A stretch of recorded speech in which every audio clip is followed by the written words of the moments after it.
Welcome back to another one. I'm Ben from B. Taylor Outdoors. Today we're going to be doing a junior and started type test. And we're going to show y'all some of the tips and tricks of how to run a started test, some things you need to know, as well as for the junior test. We're going to try to teach you as much as I possibly can, or as much as I know about this. I want to thank Duck Gun Chronicles for giving me the idea on this video. And so thank you and shout out to him. I'm going to put his link down below so y'all can watch his channel, and let's get started.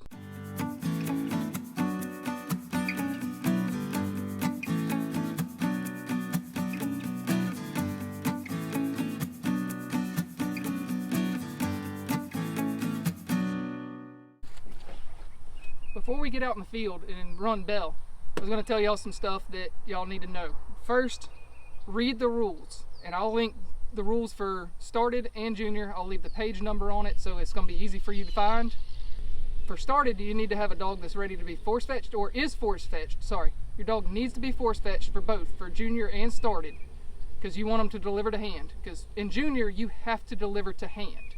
In started you don't have to, but it looks a lot better and the trainability looks better if you've got a dog that's been force fetched. Second, your dog needs to be somewhat used to gunfire. When started, they actually shoot a popper shell that's right next to you and the dog. So in started, you don't have to shoot the gun, but you will have somebody standing next to you that would be 2 or 3 feet away, or 4 or 5 feet away, sorry, about 4 or 5 feet away, that'll be shooting a pump gun with a primered shot shell in it. So if your dog's not used to gunfire, I wouldn't be doing started yet. In junior, they're going to be shooting live flyers. So if your dog's never seen a live flyer, make sure that your dog has either been hunted over and seen a crippled bird or has seen a live flyer. Your dog needs to also be steady. Even if you think your dog is steady, 100% steady at the line, you are allowed to hold your dog at both of them. In started, you can take a leash and just kind of wrap it around their neck, and I'll show you all that when we get to the line. Or you can use just a regular flat collar that you would use to put them on a stakeout, or just their normal collar. As long as it doesn't have an e-collar or a weighted anything on it, then you're fine. Just a regular flat collar will work, and you're allowed to hold the collar and release the dog that way. And junior, that's the only way that I know of that you can release your dog, is with holding them with a flat collar. You can't loop a leash around their neck. Like I said, with the live flyers, bring the live flyers up. Live flyers, you need to make sure that your dog's seen them before. Also, if you don't train with like nasty stinky ducks, find some nasty old stinky ducks. If you've got a local club, see if you can get some after a training day, after a hunt test, get in some more after a hunt test. Because at the end of the day, if you're one of the last dogs running on land or water, at the end of the day, they're not going to be very good ducks. They're either going to be wet and sinking, or they've been held on to by 2 or 3 dogs. You might have had one that didn't want to let go of the duck, so it's kind of starting to fall apart a little bit. So you got to be prepared for any of those things, and that's one reason why, again, I said your dog needs to be force fetched. So you have that extra control of when they come back and it's kind of got some blood coming out of it, or maybe some feathers have fallen off and a little meat showing. Not saying that those birds should be used, but there's a chance that they might be used, and it just didn't get caught by the judges or the marshal or somebody that's taking the birds out into the field. So you want to be prepared for anything so you can pass these. So let's go out to the field and show you what they look like. Before we head out to the field, I wanted to mention something else.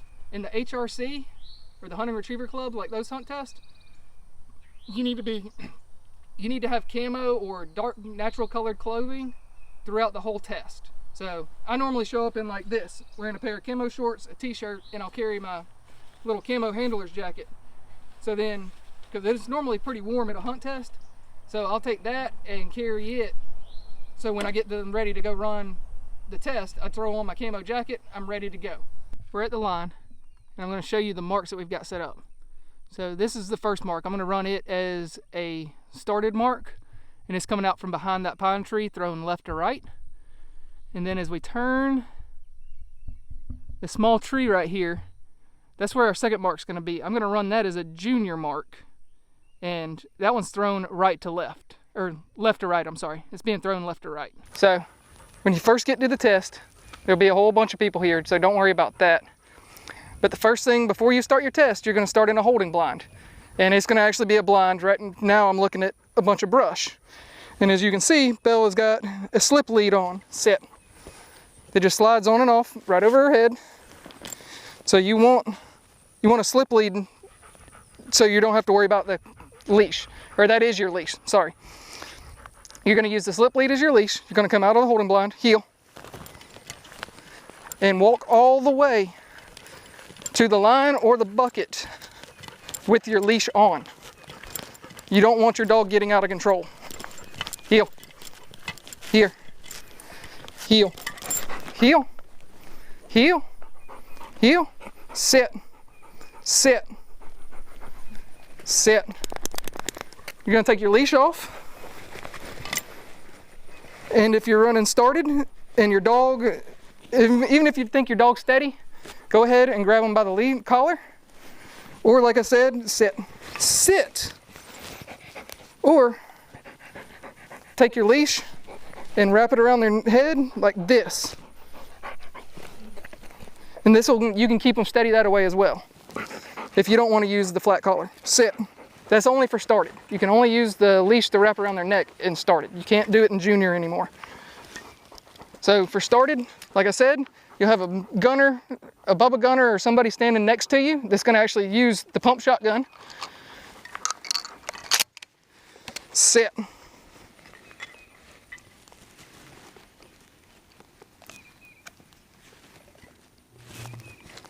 You're gonna start, in HRC, you always start the test with a duck call. Sit.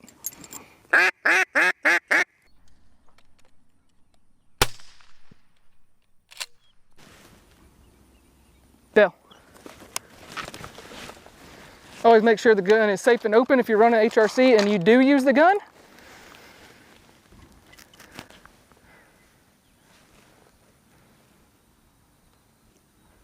Good.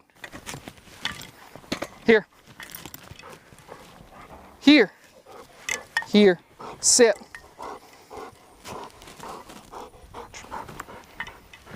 Here. Here. All right, now we're gonna run the junior mark. Sit.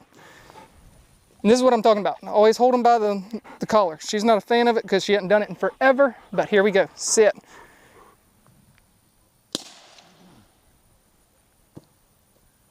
Bell. And in the AKC junior, they're gonna call your number. So if the dog's number was 10, they'll say 10 and then you can let the dog go. So don't release them until the judges say it's okay. Here, here, sit.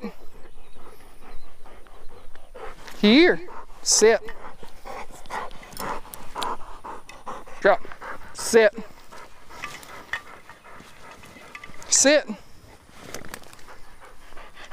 And before you leave the line, make sure you get control. Put your leash back on them and heel offline. Heel. Heel. And the last thing you want to do, as soon as you get done, go ahead and put them up.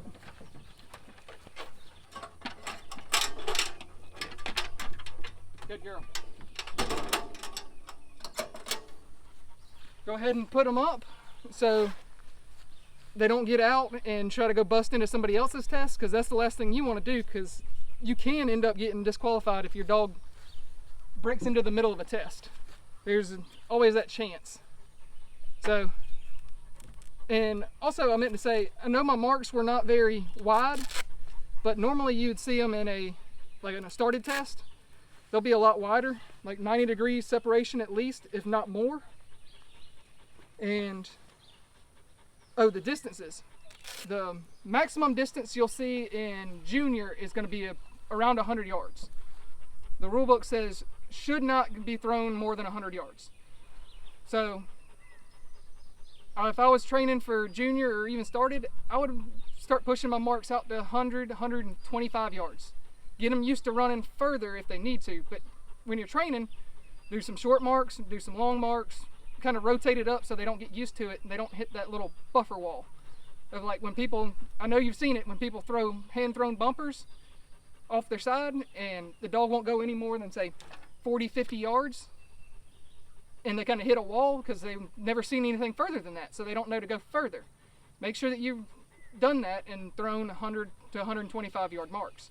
For started on land, the longest they can throw is 75 yards, and on water is 60 yards. So like I said, you want to be prepared for anything they throw at you, so if they do throw a 105 yard mark in junior, you're ready for it.